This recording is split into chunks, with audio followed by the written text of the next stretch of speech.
Hey guys, Tim Martino here, Pavement Group. Just here to showcase your 2009 Stepp 20 by 120 asphalt recycler.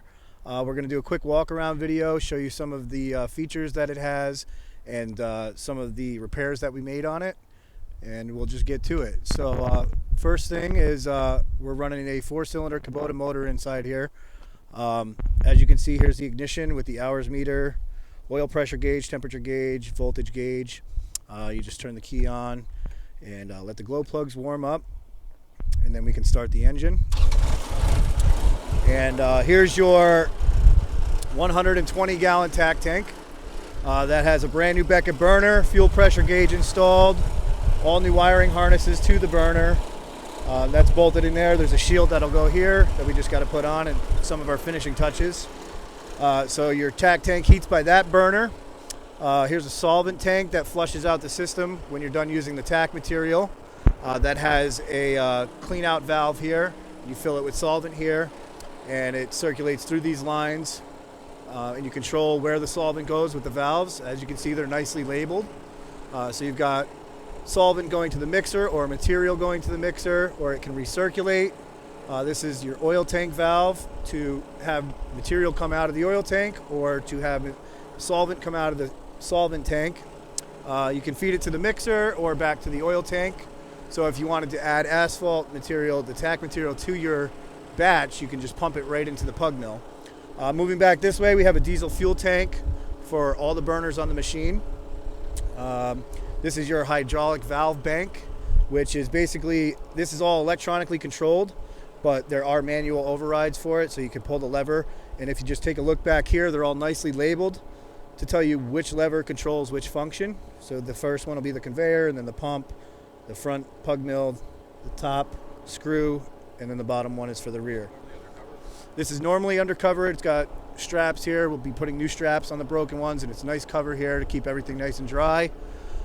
Moving further back, we've got the main control panel. This controls the speed of each of your pug mills and the hydraulic screw and the pump speed. So these are all nicely labeled as well, and there's a forward and reverse function. So if you flip that up, and you control the speed by turning the knob up, and it gives you a readout of the RPMs here. So that's for our top screw. And as you can see, we can control the speed of that. We're moving faster and slower to adjust how much material you're putting into the pug mill. And we can go full speed.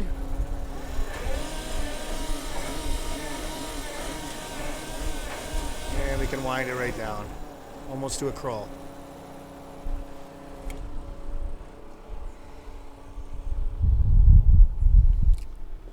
Now staying back here on the rear end of the machine, we've got the discharge conveyor. So that has an electronic winch to lower the conveyor down. First you have to unfold it. So you'll see there's two functions here. This is for the conveyor belt to actually move, and this is to extend or retract the conveyor belt. And then with this switch here labeled conveyor, you can extend the conveyor.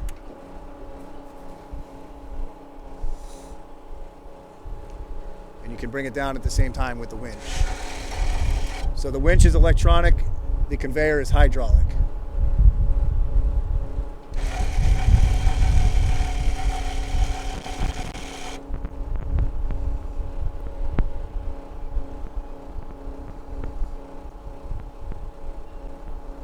This will be what you're discharging all your material out of the back of the machine off of the conveyor. You can see the hydraulic motor up front. That's what drives the belt.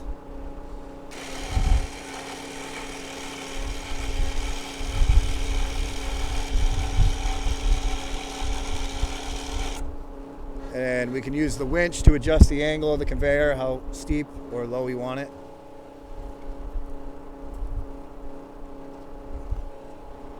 It'll actually get pinned into those two holes there once it's up.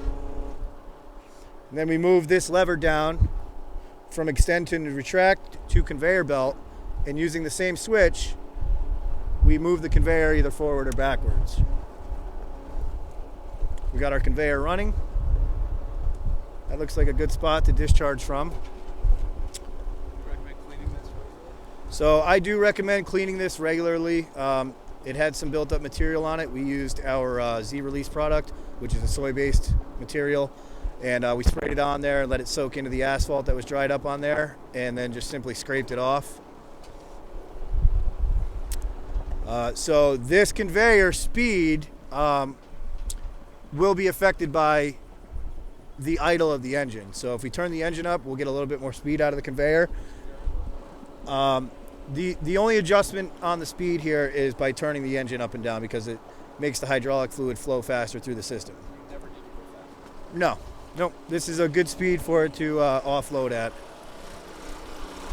So I'll just turn the speed up a little bit on the engine.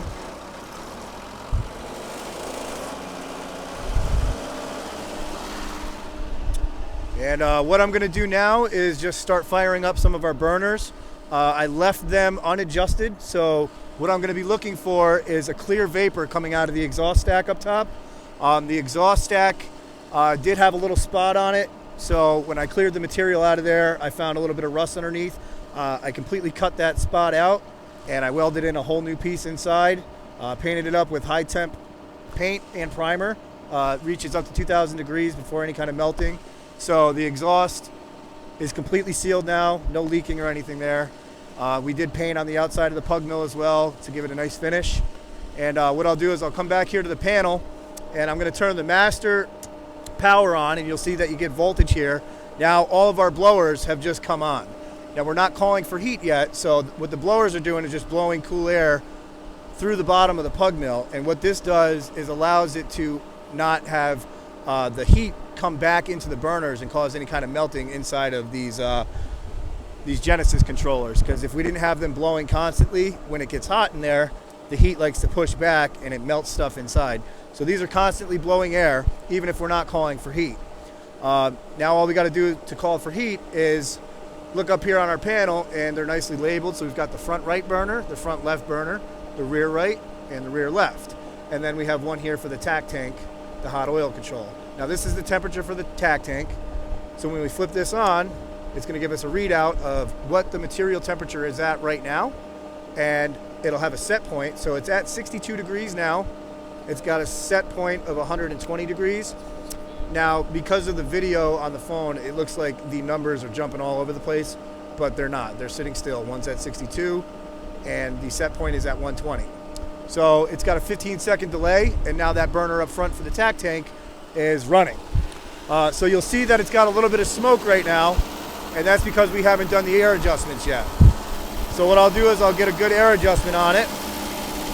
And here's our air adjustment bands. We've got one here, and we've got one on the bottom, so that we can just slide these air adjustments.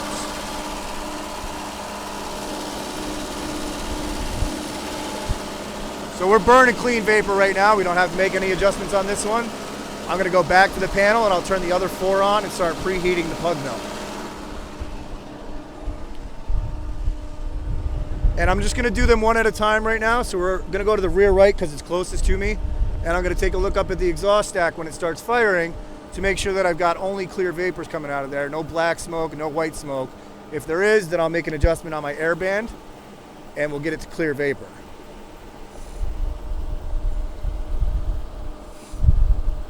So these are programmed to be on a 15-second delay before they fire.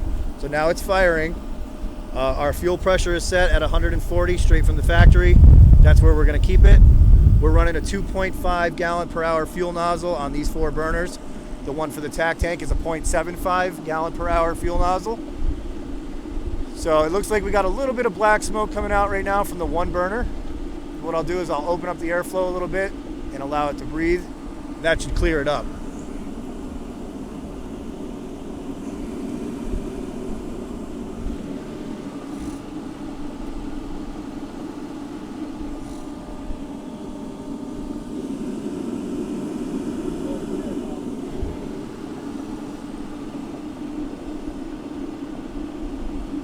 Okay, so we're looking good with vapor. Now I'm going to go through these one at a time just to make sure that they all have the proper air adjustment and that they're all clear. And then when I turn all four of them on at the same time, we should only have clear vapor.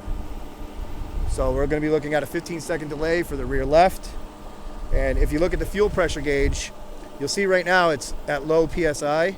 Once that burner fires, it'll jump up to 140 psi because it's allowing that fuel nozzle to open.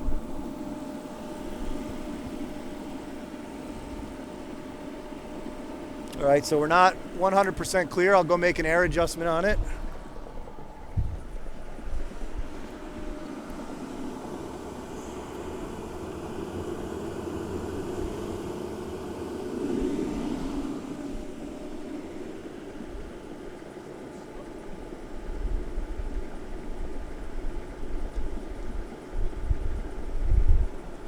Okay, we're starting to clear up.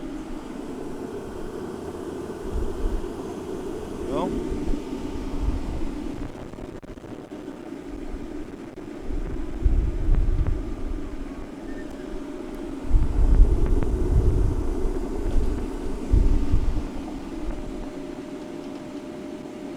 Looks like we got some clear vapor.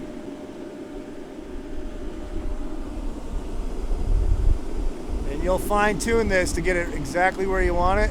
And I'll tighten everything up before it goes out while we're running clear vapor. Now Mark, if you would, just turn that burner off and we'll move up to the front left. Okay.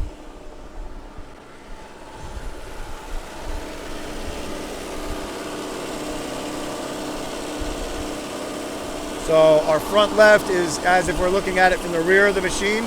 This is the one that's going to fire. Okay, so that one's now firing. And we'll look at our exhaust stack for vapor.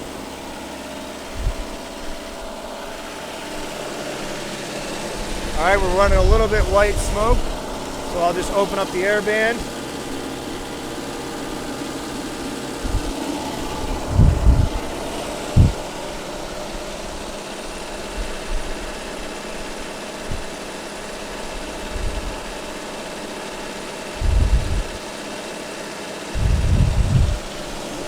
Okay, looks like that cleared up.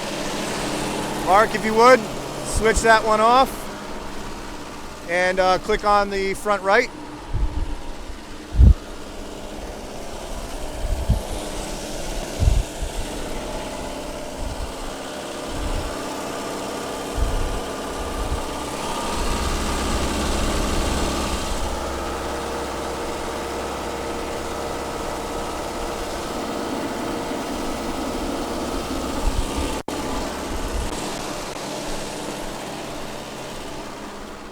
Okay, we made a small adjustment up front. We'll just give it a second to clear up.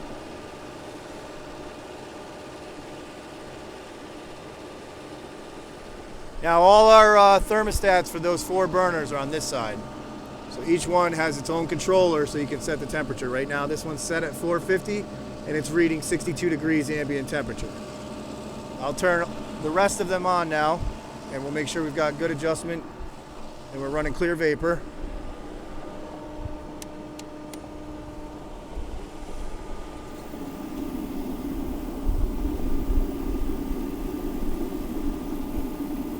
Now, these all have a lockout light on top of them. So if one of these burners fails and it's not lighting for some reason, whether it be an ignition issue, a fuel issue, or an air issue, this light will come on after 30 seconds of non-operation and tell you that the burner's not running. And then you can diagnose it from there. You can either make a fuel adjustment, an air adjustment, test the igniter, make sure that it's getting 12 volts. But these are all brand new burners, literally right out of the box. New fuel pumps, everything is brand new on these burners. There should be no issues with them. All the wiring's been done properly. So we've got we've got some paint on the outside. We completely took this machine apart. It was bare down to the trailer. We rebuilt the pug mill, meaning we took everything out of it. There's liners in there. There's 2 liners that are each 10 feet long. There's a shaft for each pug mill with about 30 paddles on each one. And we completely removed all that, got down to the chamber of the pug mill and removed the old insulation, which was full of like sand and it was wet. So it was really taking away from the heat retention inside the machine. We put all new insulation in there, buttoned everything up, put 2 brand new liners in there and new pug mill paddles, put everything back together, gave it a little coat of paint on the outside to make it look nice, and buttoned everything back up. So it's literally like a brand new pug mill inside. Even the bearings on the outside and the inside, we replaced those, and that's what's on the outside of the hydraulic drive here. These have all been replaced with brand new ones. Now we've got the 12 volt winch here as well that we did some wiring on and made it nice and flush on the machine here, and just buttoned everything up, made it look really good.